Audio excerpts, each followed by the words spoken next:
yeah, as an intro, like I said, I'm Becky, I'm 23 years old, I have had diabetes for 15 years now. Hey! And yeah, nearly 16 years actually, it's coming up to my anniversary in like a month. And I have been exercising for around 7 to 8 years, but I've been properly weight training for about 4 years and running for like a year and a half. So I have a bit of experience exercising with this condition. Just a little disclaimer, I'm not like a personal trainer and I'm not a medical professional, but everything I'm going to be telling you is from 8 years of experience, so I just want to impart any wisdom that I might have for all you guys.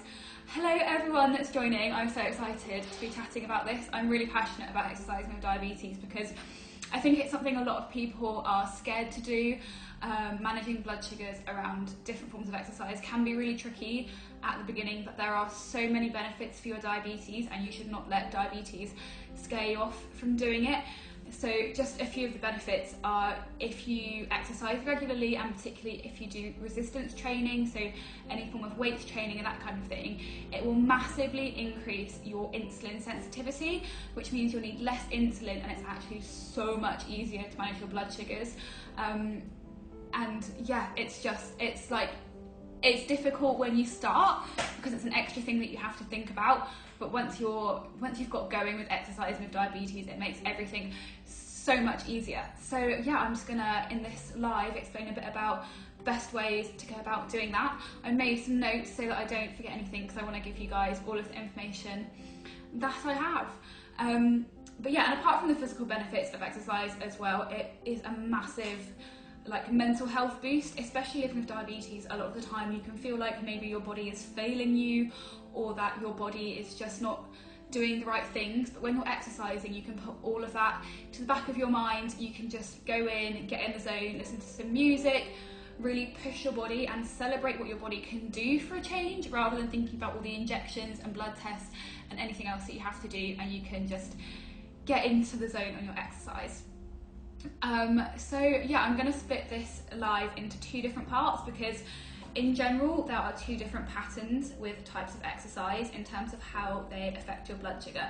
So firstly there's cardio, and then separately weight training. They affect your blood sugar in 2 different ways.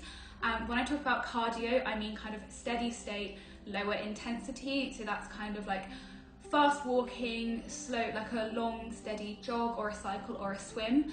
But if you're thinking of doing kind of high intensity HIIT training cardio, that is actually more like weight training, and so I'll discuss HIIT and circuit training and high intensity cardio with the weight training section rather than cardio. But I'm going to start off with cardio.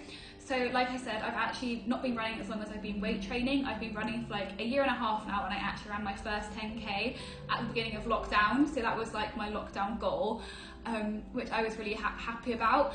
But yeah, so cardio in general does what you would expect exercise to do on your blood sugars, and it reduces your blood sugars. You may find if you're a beginner that your blood sugars actually do spike when you initially start doing cardio, because you can have an adrenaline spike, and adrenaline will actually make your blood sugars increase. So that's why sometimes you might find your blood sugars increasing in kind of stressful situations. It's the adrenaline, and exercise can produce that same response.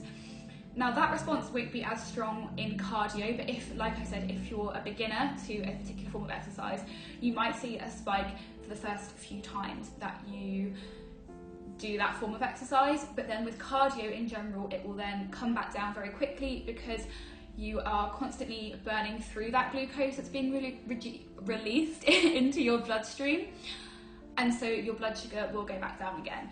So the really important thing to remember when you're doing cardio is that you need to have your blood sugars high enough before you start, so that you're not going to go low and drop and experience a hypo during the exercise. But you don't want to be starting with high blood sugars, because in general we don't want high blood sugars anyway, because that's where complications come in. But it's actually really dangerous to exercise with high blood sugars because it puts extra stress on your nerves. So you kind of need to find that sweet spot before you start doing your cardio.